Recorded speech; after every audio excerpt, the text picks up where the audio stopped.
Shalom, selamat malam Bapak Ibu, Saudara-saudari yang dikasihi oleh Tuhan Yesus Kristus. Kembali malam ini kita akan merenungkan firman Tuhan. Tetapi sebelumnya, mari kita bersatu di dalam doa. Bapa yang Maha Kasih, terima kasih atas berkat-Mu yang begitu melimpah bagi kehidupan kami. Malam hari ini Bapa, Engkau memberikan kesehatan bagi kami, sehingga kami akan merenungkan sebagian daripada firman-Mu. Berbicaralah Bapa, karena kami siap mendengarkan. Hanya di dalam nama anak-Mu Yesus Kristus, kami sudah berdoa dan mengucap syukur. Amin.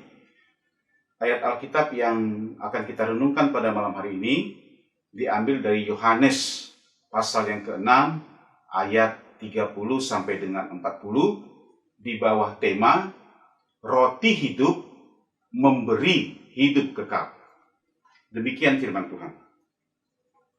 Maka kata mereka kepadanya, tanda apakah yang engkau perbuat supaya dapat kami melihatnya dan percaya kepadamu? Pekerjaan apakah yang engkau lakukan? Nenek moyang kami telah makan manna di padang gurun. Seperti ada tertulis, mereka diberinya makan roti dari surga. Maka kata Yesus kepada mereka, Aku berkata kepadamu, sesungguhnya bukan Musa yang memberikan kamu roti dari surga, melainkan Bapa-Ku yang memberikan kamu roti yang benar dari surga. Karena roti yang dari Allah ialah roti yang turun dari surga dan yang memberi hidup kepada dunia. Maka kata mereka kepadanya, Tuhan, berikanlah kami roti itu senantiasa. Kata Yesus kepada mereka, Akulah roti hidup. Barang siapa datang kepadaku, ia tidak akan lapar lagi. Dan barang siapa percaya kepadaku, ia tidak akan haus lagi. Tetapi aku telah berkata kepadamu, sungguh pun kamu telah melihat aku, kamu tidak percaya. Semua yang diberikan Bapa kepadaku akan datang kepadaku, dan barang siapa datang kepadaku, ia tidak akan kubuang. Sebab aku telah turun dari surga, bukan untuk melakukan kehendakku, tetapi untuk melakukan kehendak Dia yang telah mengutus aku. Dan inilah kehendak Dia yang telah mengutus aku, yaitu supaya dari semua yang telah diberikannya kepadaku, jangan ada yang hilang, tetapi supaya kubangkitkan pada akhir zaman. Sebab inilah kehendak Bapa-Ku, yaitu supaya setiap orang yang melihat Anak dan yang percaya kepadanya beroleh hidup yang kekal, dan supaya aku membangkitkannya pada akhir zaman. Bapak Ibu Saudara-saudari yang dikasihi oleh Tuhan Yesus Kristus, ketika Yesus menegaskan perlunya orang banyak percaya kepadanya, mereka malah meminta tanda agar bisa percaya kepada Yesus. Mereka menantang Yesus untuk membuat mukjizat yang lebih besar dari yang Musa lakukan dengan memberi manna di padang gurun. Yesus meluruskan pikiran mereka dengan mengingatkan bahwa bukan Musa, melainkan Allah yang memberi makan orang Israel di padang gurun. Manna di padang gurun itu hanya bayang-bayang dari roti sejati yang diberikan Allah, yaitu Yesus Kristus, yang dapat memberi hidup kekal kepada dunia. Sayangnya, mereka tidak percaya kepada Dia, meskipun mereka sudah melihat Dia. Saat roti hidup ada di depan mereka, mereka justru mencari roti yang bersifat sementara. Penolakan orang banyak itu semakin menjadi ketika Yesus mengatakan bahwa mereka harus makan dagingnya dan minum darahnya. Mereka tidak mengerti bahwa Yesus bermaksud agar mereka percaya kepadanya untuk mendapatkan kehidupan kekal.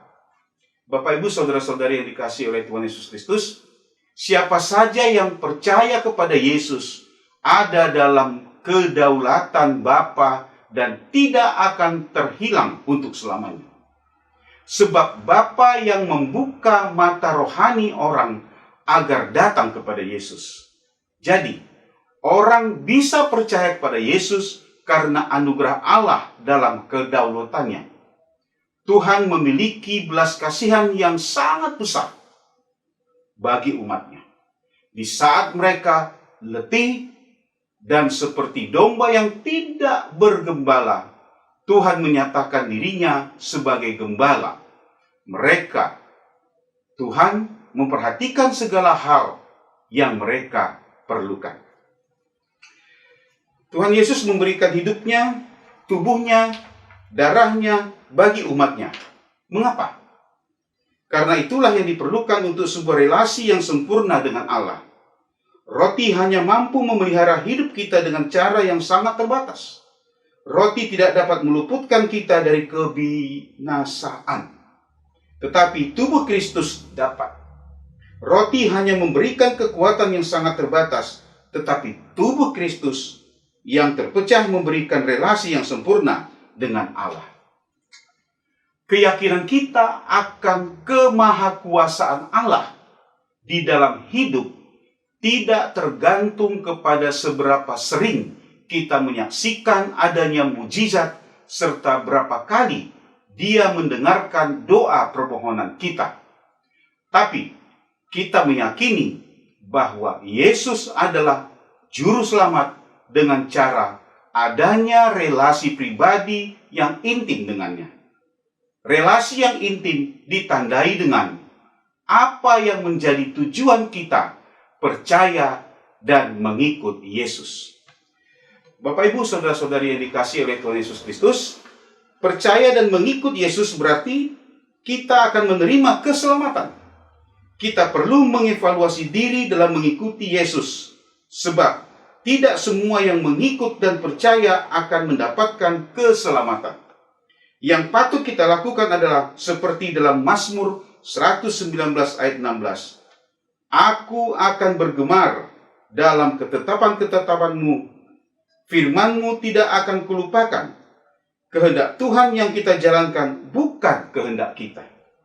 Rasa lapar kita akan kehendak Tuhan dalam kehidupan harus diutamakan daripada rasa lapar kita terhadap kebutuhan-kebutuhan hidup. Sebab hakikat utama dari manusia adalah hal yang rohani, bukan yang jasmani. Berbahagialah kita yang percaya kepada Yesus, karena Dialah roti hidup yang memberi hidup kekal. Itu bisa terjadi hanya karena anugerah Allah semata bagi kita. Maka, respon seharusnya adalah bersyukur atas anugerah terindah itu. Amin. Mari kita berdoa. Bapa di surga, terima kasih atas firman-Mu malam hari ini yang sudah kami dengarkan dan kami renungkan.